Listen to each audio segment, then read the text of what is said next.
নিজেকে অত্যন্ত গর্বিত ধন্যবাদ করছি। সম্মানিত সভাপতি এবং এই অনুষ্ঠানে উপস্থিত আছেন আমার অত্যন্ত শ্রদ্ধেয়, যাদের আমি মুগ্ধ সবসময়, আমার ছোট ভাই এবং ভবিষ্যতে যারা নেতৃত্ব দেবেন তারা। আমি সবার নাম বলে অনেক সময় লেগে যাবে। শুধু আমার বড় ভাই চৌধুরী সাহেব আমাকে বলতেই হবে, এই জন্য যে অনেক চড়াই উৎসাই পারবে, অনেক সংগ্রাম লড়াইয়ের পরে আমরা কিন্তু আজকে এই কথা বলতে পারছি। শুধু এখন না, এটা আগে থেকে, সেই 60-এর দশক থেকে আমরা কিন্তু লড়াইটা লড়ছি। আজকে কথা বলতে পারছি, একটা পরিবেশ তৈরি হয়েছে। কবি আইসিকার আমার সবচেয়ে প্রিয় মানুষের মধ্যে একজন, সারাক্ষণই আমাদের মধ্যে কথাবার্তা হয়, হাসাহাসি হয়। এই মানুষটি এত চমৎকার করে কথার পিছিয়ে শব্দে অনুপ্রাণিত করেন মানুষকে আমি নেমে যাওয়ার জন্য পছন্দ করি। ধন্যবাদ। শুধু এখানে সবাই তো শুধু মানুষেরা আছেন যে সংকলন, এই ব্যক্তিত্ব নিয়ে আসার বহু সময় দরকার। একদিন ইঞ্জিনিয়ার সংগঠনটা এক একটা বিষয় তার জীবনে ছিলেন বেঁচে, প্রত্যেকটি সময় তিনি যেন মনে হয় এটার ব্যবহার সদ্ব্যবহার করে গেছেন। আমি ফেসবুক একটা বড় ক্যানভাসে, সেই ক্যানভাসটা আমার জাতির ক্যানভাস, আমার জাতির জন্মের ক্যানভাস, আমার জাতির গঠনের সুর ক্যানভাস। শেখ মুজিবুর রহমান একা কেউ চিনতেন না, কেউ চিনতেন না। আমরা প্রথম যারা সংগ্রাম করছিলাম, যুদ্ধ করছিলাম, ভয়াবহ একটা দানবীয় একটা শক্তি পাকিস্তান সেনাবাহিনী, তাদের বিরুদ্ধে যখন আমরা সংগ্রাম করছিলাম পাকিস্তানের বিরুদ্ধে, আমরা কিন্তু চিনতাম না। কিন্তু 1971 সালে সেই মুহূর্তে আমরা একেবারে বিভ্রান্ত। রাজনৈতিক নেতৃত্ব শেখ মুজিব পাকিস্তানে দল দিয়েছেন, বাকিরা হারিয়ে গেছেন, তাদের নেতৃত্ব দেওয়ার কথা ছিল তাকে নেই। সেই সময় তার যে ঘোষণাটা সবাই জানেন, স্বাধীনতার ঘোষণা দেওয়া, এটা আমাদেরকে নতুন করে আশা লাগিয়েছিল, আমাদেরকে যুদ্ধে ঝাঁপিয়ে পড়তে সেদিন অনুপ্রেরণা দিয়েছিল। এটা হচ্ছে বাস্তব সত্য কথা। এরপরে যুদ্ধ 9 মাস আমরা সব জানেন যুদ্ধ করেছেন, যারা তার সঙ্গে যুদ্ধ করেছে। আমি অনেক মহৎ মহান এবং অত্যন্ত রোমাঞ্চকর যুদ্ধের কাহিনী আছে। তারপর 9 বছর জাতির জন্য অত্যন্ত একটা করুণ সময়, সময়, অর্থাৎ একদলীয় শাসন ব্যবস্থা দেওয়ার আগে পর্যন্ত ঠিক একইভাবে যেটা আমরা ফ্যাসিস্ট সময় দেখেছি, হত্যা, নির্যাতন, গ্রেফতার এবং মানুষকে মানুষ মনে না করা, আত্মবলিতা, সব শেষে একদলীয় শাসন ব্যবস্থা, যেটা আমরা কোনোদিন চাইনি। সেই ব্যবস্থা যখন পট পরিবর্তন হলো এবং খুব বিয়োগান্তক ট্র্যাজিক পরিবর্তন হলো, তখন আবার এই মানুষটির নামই কিন্তু আমাদের সামনে আসলো। সেদিন যেমন স্বাধীনতা যুদ্ধের সময় তার নামটি এসেছিল শুরুটাতে, আবার সেই সময়ে আমরা শুনলাম তার কথা, যে আমি বুঝেছিলাম জিয়া বলছি। 7ই নভেম্বরে সেই সিপাহী জনতার বিদ্রোহের মধ্য দিয়ে একটা নতুন অধ্যায় শুরু হয়েছে। এবং শহীদ প্রেসিডেন্ট জিয়া রহমান সবসময় যে কাজটি করেছেন, বিভক্ত জাতিকে ঐক্যবদ্ধ করার চেষ্টা করেছেন এবং সফল হয়েছেন। এটা তার সেই সময়কার একটা বড় সাফল্য বলে আমি মনে করি। আমি সেই জায়গায় দেখি তার যে দর্শন, বাংলাদেশি জাতীয় যে দর্শন, তার সঙ্গে পলিটিক্সের তার যে কাজ, এটাকে আমি বলতে চাই পলিটিক্স অফ রিকনসিলিয়েশন, অর্থাৎ সকলকে নিয়ে একসাথে কাজ করার এবং একটা রিকনসিলিয়েশন করে সামনের দিকে এগিয়ে যাওয়া, অর্থাৎ ঐক্য করে সামনের দিকে যাওয়া, এটা ওই সময়ে সবচেয়ে বেশি কাজ করেছে।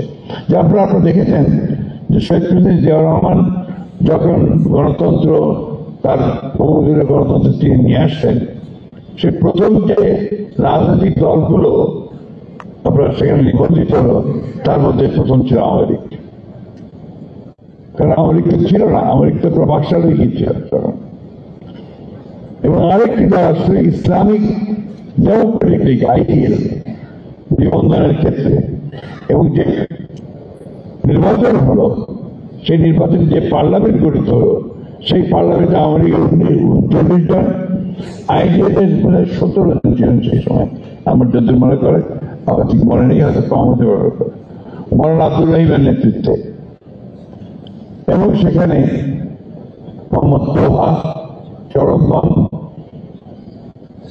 রাশেদ খান, সুরঞ্জিত সেনগুপ্ত, প্রফেসর মুজাফর আহমেদ, সফুল খান, শাহজিদুর রহমান, অর্থাৎ গোটা বাংলাদেশের সমস্ত রাজনৈতিক নেতৃত্বকে নিয়ে তিনি একটু নতুন ভাবে ঐক্যবদ্ধ করে তিনি এগোতে চাইলেন তার বাংলাদেশি জাতীয়তাবাদ নিয়ে। আমি ওইভাবে দেখার চেষ্টা করি। আমি সেজন্যই বলি নেলসন ম্যান্ডেলা যেভাবে তার সব শত্রুদেরকে নিয়ে, রাজনৈতিক প্রতিপক্ষকে নিয়ে, সবাইকে নিয়ে কিন্তু পলিটিক্স অফ রিকনসিলিয়েশন শুরু করেছিলেন, আমার প্রেসিডেন্ট জিয়াউর রহমানও কিন্তু সবাইকে নিয়েই সেই পলিটিক্স অফ রিকনসিলিয়েশনের কাজটা শুরু করেছিলেন। এটা ঠিক বর্ণনা করা যাবে না সেই জিয়াউর রহমান কি রকম জনপ্রিয় ছিলেন, মানুষ তাকে কত ভালোবাসতেন। এই লোকটি যেন তার সব মানুষের কাছে যেন একটা তাদের একটা আপনার ত্রাণকর্তার মতো উপস্থিত হয়ে গিয়েছিল। আমি বক্তব্য খুব সংক্ষেপ করব, যে কথাগুলো আমাকে সবসময় মনে হয় সে কথা বলতে চাই। কারণ উনি যেদিন শাহাদাত বরণ করলেন, সেদিন তো মনে হলো যেন গোটা বাংলাদেশ একেবারেই আপনার নিমজ্জিত হয়ে গেল অন্ধকারে। আমরা ওই সময় টাইম ম্যাগাজিনে আপনার ফ্রন্ট পেজ ছবি ছাপা হয়েছিল, সেই ছবিতে ছিল একটা রিক্সার পেছনের ছবি, এবং সেখানে আপনার জিয়াউর রহমানের ছবি।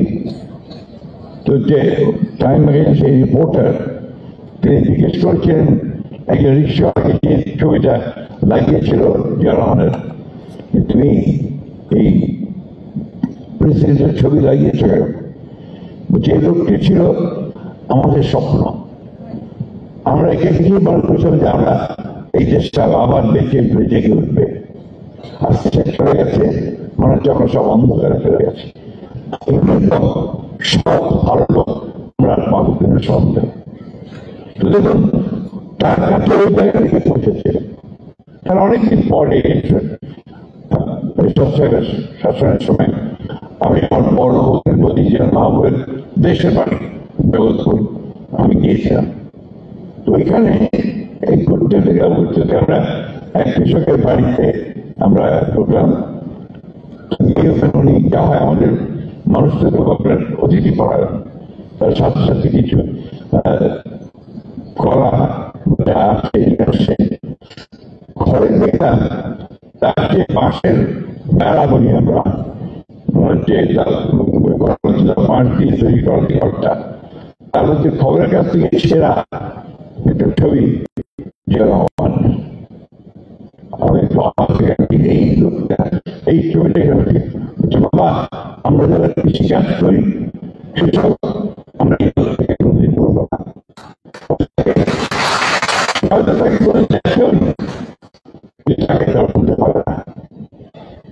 জিয়াউর রহমান যে কথাই বললাম, যে তার অসাধারণ একটা যে ক্ষমতা মানুষকে আকর্ষণ করবার, সেটাকে নিয়ে তিনি জাতিকে অভিযোগে এগিয়ে দিতে চেয়েছেন।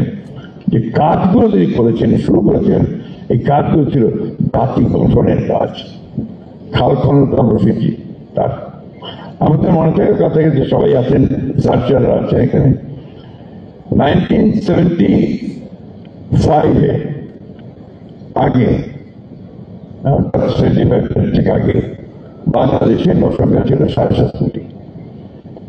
খাদ্য ঘাটতি ছিল প্রায় 28 টন খাদ্য ঘাটতি।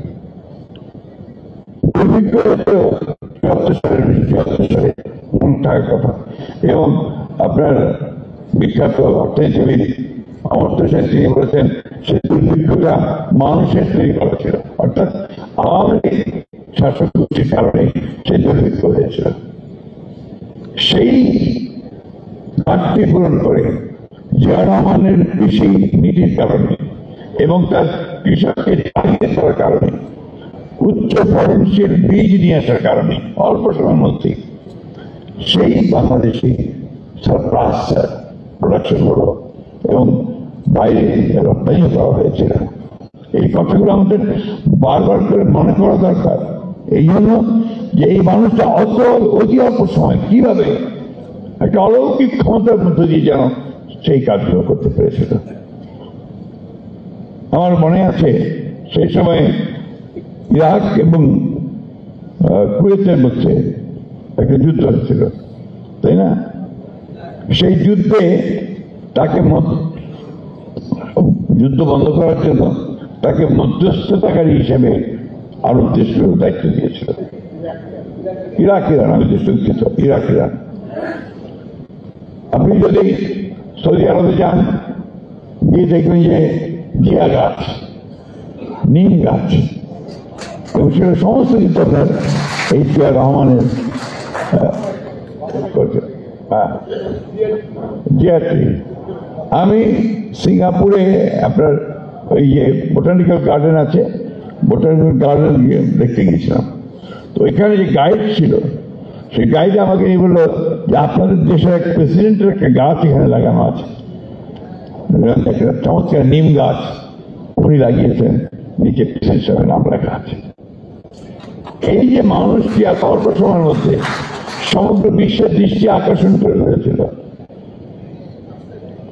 আমাদের মাহমুদুর সাহেবের একটা বই আছে তার উপরে, political biography of Zia Rahman. ওইখানে শেষের দিকে, বছরের শেষে, তখনকার যে অ্যাম্বাসেডার উইলিয়াম বি বাইনাম, তার একটা কমেন্ট আছে। সে কমেন্ট হচ্ছে যে প্রেসিডেন্ট জিয়া যদি 1981 সালে নিহত না হয়ে 1975 সালে নিহত হতেন বা 71 সালে নিহত হতেন, তাহলে বাংলাদেশ লাইবেরিয়া বা আফগানিস্তানের মতো ফেইল্ড স্টেট হয়ে যেত। এই যে বিষয়গুলো, এই বিষয়গুলো আমাদের মনে রাখা দরকার। কি ছিল এই মানুষটার মধ্যে, যে মানুষটা এত অল্প সময় সমগ্র পৃথিবী বাংলাদেশের মানুষ সকলকে উজ্জীবিত করেছিল। আমি বক্তব্য দেবার আগেই বলেছি, শুধু একটা কথা বলে শেষ করতে চাই।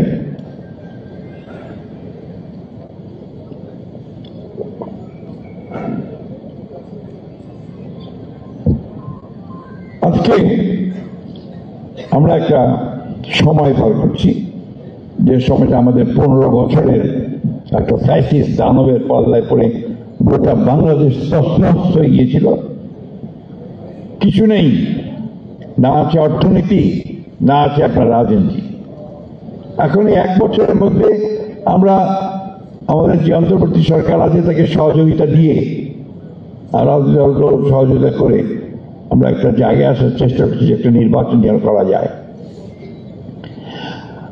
আমি কোন দলকে দোষারোপ করতে চাই না, কোন ব্যক্তিকে দোষারোপ করতে চাই না, কিন্তু হতাশার সঙ্গে লক্ষ্য করি যে কোনো কোনো রাজনৈতিক দল নির্বাচন যেন পিছিয়ে যায়, নির্বাচন যেন সঠিক সময় না হয় তার চেষ্টা করছেন।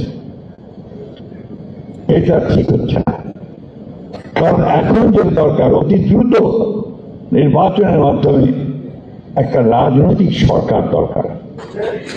কারণ দেশের অর্থনীতি, দেশের রাজনীতি, শিক্ষা সবকিছু নির্ভর করছে যে আগামীতে একটি নির্বাচিত সরকার সেই ব্যবস্থাগুলোকে সামনে নিয়ে আসবে।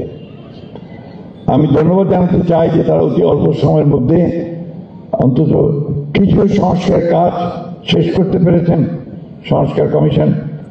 কারণ এটা প্রয়োজন আছে, প্রয়োজন ছিল পরিবর্তনের। আমাদের নেতা যারা তারেক রহমান সাহেব, তিনি 2022 সালে যে 31 দফা দিয়েছিলেন, তারই ধারাবাহিকতা কিন্তু আমরা এই সংস্কারগুলোকে দেখছি। ম্যাডাম দিয়েছিলেন 2016 সালে ভিশন 2030, আর আমাদের শহীদ প্রেসিডেন্ট জিয়া রহমানের 19 দফা আমাদের মনে থাকার কথা করে সবকিছু মিলিয়ে এই সংস্কার। আমি যে কথা আমাদের বলি যে বিএনপির জন্ম তো সংস্কারের মধ্যে, সংস্কার দিয়েই আমরা একদলের শাসন ব্যবস্থা থেকে বহুদলের শাসন ব্যবস্থায় প্রেসিডেন্ট জিয়া নিয়ে এসেছিলেন। আপনার গণমাধ্যমের স্বাধীনতা, freedom of press president Zia দিয়েছিলেন। জনগণের মৌলিক স্বাধীনতা, অধিকারগুলোকে স্বাধীনতা প্রেসিডেন্ট জিয়া দিয়েছিলেন। Madam presidential form of government থেকে পার্লামেন্টারি ফর্ম অফ গভর্নমেন্টে নিয়ে এসেছিলেন। মেয়েদের লেখাপড়া ক্লাস 10 পর্যন্ত আপনার বিনা খরচে লেখাপড়া ম্যাডাম করেছিলেন। মেয়েদেরকে চাকরি দেওয়া, মহিলা দপ্তর করা, সব তো বিএনপি এবং ম্যাডামের কাছে জিয়ার কাজ। অথচ এমনভাবে কথা বলা হয় যে বিএনপি একটু ভুলেন, কিছু কিছু লোক বলার চেষ্টা করেন। আমি বিস্মিত হই। বাংলাদেশে যা কিছু ভালো হয়েছে সব বিএনপির হাত দিয়ে হয়েছে, জনগণের হাত দিয়ে হচ্ছে, এবং দেশনেত্রী বেগম খালেদা জিয়ার হাত দিয়ে হয়েছে। আমার দুঃখ হয়, কষ্টও হয় যখন আমি শুনি কেউ আপনাদের আজকাল কি ইউটিউব হয়েছে বিরাট, তার মধ্যে অনেক বিখ্যাত ইউটিউবার আছেন, আপনার সামাজিক মাধ্যম, সোশ্যাল মিডিয়া, ফেসবুক, এখানে যে সমস্ত কথাবার্তা অনেকে বলেন, লেখেন, আমার মনে হয় তাদের একবার চিন্তা করা উচিত যে সত্য প্রকাশ করা এটা কিন্তু তাদের দায়িত্ব। আমি একটা কথা বলে শেষ করতে চাই। প্রেসিডেন্ট জিয়ার নাম মুছে ফেলার চেষ্টা করেছিল আওয়ামী লীগ, যে আপনার মাজার পর্যন্ত তুলে নিয়ে যাবে, তার নাম গন্ধ থাকবে না, তাই করেছিল না চেষ্টা? পেরেছে নাকি? পারবে না। কারণ সত্যিকার অর্থেই যে ক্ষমজন্মা আল্লাহ যাকে পাঠিয়েছেন মানুষের কল্যাণের জন্য, তাকে কি এত সহজেই ছুঁড়ে ফেলা যায়? যায় না। এটা চমৎকারভাবে বলেছিলেন কিউবার প্রেসিডেন্ট ক্যাস্ট্রো। তাকে যুদ্ধ করেছেন, বাতিস্তার সর্বদেশের এক যুদ্ধে তিনি গ্রেফতার হয়ে আটক হয়ে গেলেন, অ্যারেস্ট হয়ে গেলেন। তো ট্রায়াল হলো, সেই ট্রায়ালে তার 12 বছর সাজা হলো। তো খাটে দাঁড়িয়ে তিনি বলছেন, condemn me, doesn't matter, he still and bought me. শহীদ প্রেসিডেন্ট জিয়া রহমানকে ইতিহাস ধারণ করেছে, তাকে কন্ডেম করলেও, শাসকেরা কন্ডেম করলেও কিছু যায় আসবে না। আজকে ওই কাকি কথা বলতে চাই যে জনাব তারেক রহমান আমাদের নেতা, যিনি আজকে নতুন করে বাংলাদেশের নেতৃত্ব দিয়ে বাংলাদেশকে গণতান্ত্রিক রাষ্ট্রে রূপান্তরিত করবার যে কাজ করছেন, তিনি সেই একই ধারার মানুষ, একই ধারার নেতা। আমরা এখন মনে আছে যে চীনে একবার গিয়েছিলাম ম্যাডামের সঙ্গে, আমাদের দেশের সঙ্গে 2002 সালে। প্রচন্ড শীত ছিল, তাই আপনার যে প্রেজেন্টেশন যেটা সেরিমোনিয়াল আপনার গার্ড অফ অনার দেওয়া হয়, সেটা গ্রেট হলের মধ্যে দেওয়া হচ্ছিল। তো ওইখানে যখন চীনা প্রধানমন্ত্রীকে নিয়ে ম্যাডাম আসছেন, আপনার যারা আমরা সবার সঙ্গে ছিল পরিচয় করে দেওয়ার জন্য, ঠিক তারেক রহমান সাহেব ছিলেন, তার সামনে এসে ম্যাডাম যখন বললেন হি ইজ মাই সান, তো চীনের প্রধানমন্ত্রী বললেন, তার হাতটা শক্ত করে ধরে ঝাঁকিয়ে বলেন, carry the flag of your father and mother. আজকে জনাব তারেক রহমান সাহেব সেই পতাকা তুলেছেন, যে পতাকা হচ্ছে স্বাধীনতার পতাকা, যে পতাকা হচ্ছে এই দেশের মানুষের অধিকারের পতাকা, গণতন্ত্রের পতাকা, উন্নয়নের পতাকা। ইনশাআল্লাহ আমরা জনাব তারেক রহমানের নেতৃত্বে নিশ্চয়ই এই বাংলাদেশের গণতন্ত্রকে সুপ্রতিষ্ঠিত করব এবং গণতন্ত্রকে আরো উজ্জীবিত করব, অর্থনীতিকে গণতান্ত্রিকীকরণ করবো ইনশাআল্লাহ। ধন্যবাদ।